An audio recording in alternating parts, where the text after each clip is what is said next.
ये कैदी हमेशा कमजोर कैदियों पर दबाव डालता था, लेकिन उस दिन उसने ऐसे आदमी से पंगा लिया जो एक फौलाद था। उसको गैंग ने घेर लिया, लेकिन उसने कहा कि मैं तुमको केवल 3 सेकंड का समय देता हूँ, चले जाओ। मगर सब हंस रहे थे, उसका मजाक उड़ा रहे थे। उसने 3 तक गिनती गिनी। जैसे ही गिनती खत्म हुई, उसने गुंडे के हाथ को पकड़ कंधे में उसका ही खंजर घुसा दिया। जितने भी लोग थे वो सबको ऐसे पीट रहा था जैसे कोई धोबी हो। केवल 30 सेकंड में उसने सबको पसार दिया। किसी की फिर उठने की हिम्मत ही नहीं हुई। कुछ दिन बाद वो जेल से बाहर आया और फाइटिंग गेम देखने गया, जहाँ फाइट करने पर बहुत पैसे मिलते थे, लेकिन इसमें बहुत रिस्क था, जान भी जा सकती थी। वो चुपचाप किनारे खड़ा सब कुछ देख रहा था। थोड़ी देर बाद वहाँ कुछ गाड़ियाँ आती हैं, जिनमें से एक आदमी निकलता है। ये एक अंडरवर्ल्ड डॉन था। मुकाबला शुरू होने वाला था, जिसमें एक टोपी वाला था जो कई मैच जीत चुका था। वहीं दूसरी तरफ अंडरवर्ल्ड डॉन का एक आदमी था जिसे लोग दानव कहते थे। ये सीधा आदमी की पसली तोड़ देता था। अब तक इसने 56 लोगों की पसली तोड़ी थी। अंडरवर्ल्ड डॉन ने उससे कहा कि सामने वाले को खत्म कर देना। थोड़ी ही देर में मुकाबला शुरू हुआ। टोपी वाले ने एक मुक्का मारा, लेकिन दानव को कुछ नहीं हुआ। वो दानव को मारता जा रहा था, लेकिन उसका वार बेअसर था। दानव ने उसे एक लात में नीचे गिरा दिया, फिर उसके ऊपर चढ़कर लगातार मारने लगा।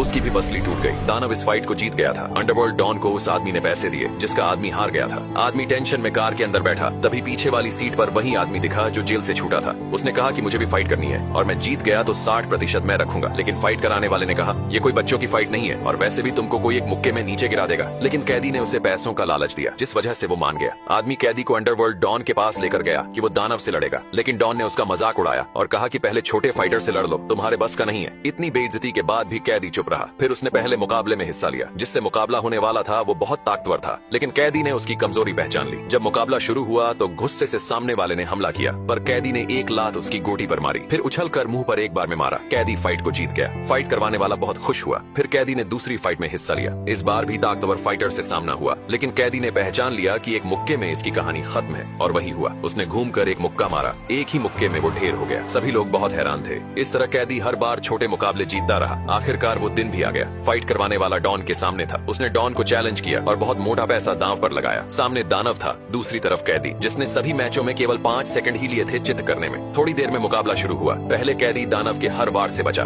फिर घूमकर एक लात मारी। इतना ही नहीं, कैदी ने एक लात में दानव को जमीन पर गिरा दिया। ये देखकर डॉन हैरान था। जब दानव दोबारा आया तो कैदी ने फिर से उसको मारा, जिस वजह से दानव लड़खड़ाने लगा। कैदी ने उसे मौका ही नहीं दिया और आखिर में चित कर दिया।